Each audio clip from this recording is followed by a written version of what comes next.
CGI, or computer-generated imagery, has become a staple of virtually every genre of movie, from creating menacing villains like Thanos to turning a Hollywood backlot into 1920s New Jersey. But some films, even those packed to the brim with overt CGI, decide to use these effects in more subtle ways.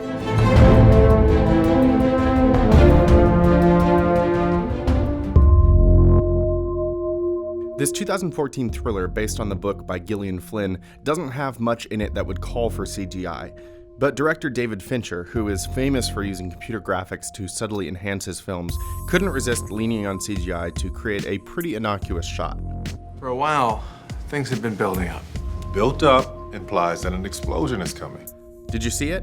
When Tyler Perry bounces the gummy bear off of Ben Affleck's head, that's not a real gummy bear, but rather one that was added in post-production. Fincher wanted to have control over where the candy fell and how long it was on screen, without the hassle of shooting the scene over and over. Famously, Henry Cavill, who plays Superman in this high-budget superhero flick, had to do reshoots for the movie while simultaneously shooting Mission Impossible Fallout. The problem?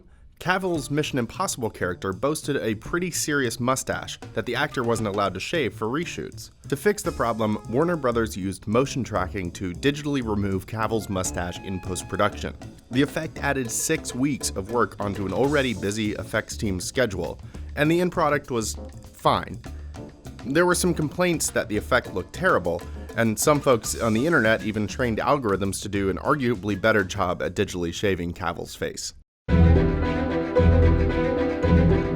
The actors in this 2012 version of the musical were actually singing live on set rather than singing along with studio-recorded vocals.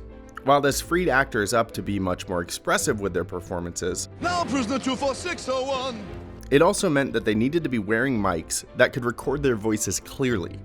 The mics, which were semi-disguised with material from the characters' costumes, were later digitally removed, as were the earpieces that the actors were wearing.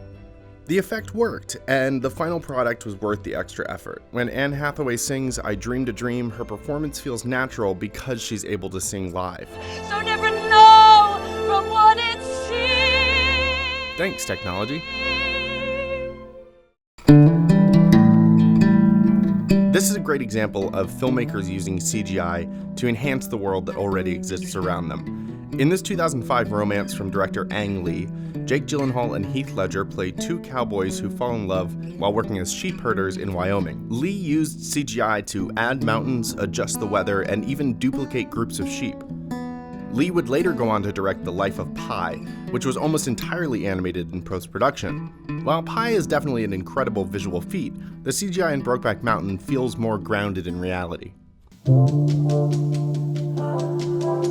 In the Marvel Cinematic Universe, there's no shortage of impressive CGI, like Bradley Cooper's talking raccoon, Rocket, in the Guardians of the Galaxy, or the uncanny de-aging of Samuel L. Jackson in 2019's Captain Marvel. Perhaps one of the most impressive feats of computer graphics, though, was one that no one noticed.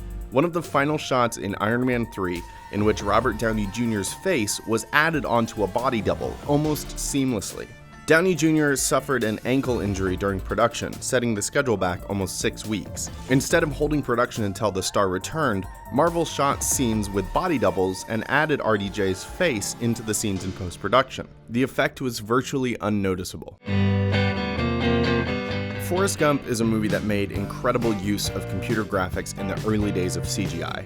The 1994 film features some really fun and creative sequences, like those scenes that insert Tom Hanks into historical footage and talk shows. Maybe the most impressive effect for the time, though, is the removal of Lieutenant Dan's legs. While many shots featuring Lieutenant Dan were created using special effects props, like a wheelchair created by magician Ricky Jay, there were a few shots in the movie that used CGI to erase his legs digitally. In 1994, these scenes were baffling to audiences, and Lieutenant Dan actor Gary Sinise recalled to the LA Times that he overheard audience members at a screening questioning, "Who's that legless actor they got?"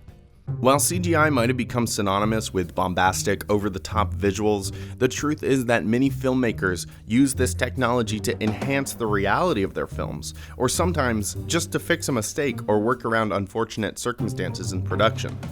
There's a reason this filmmaker's adage exists: we'll fix it in post.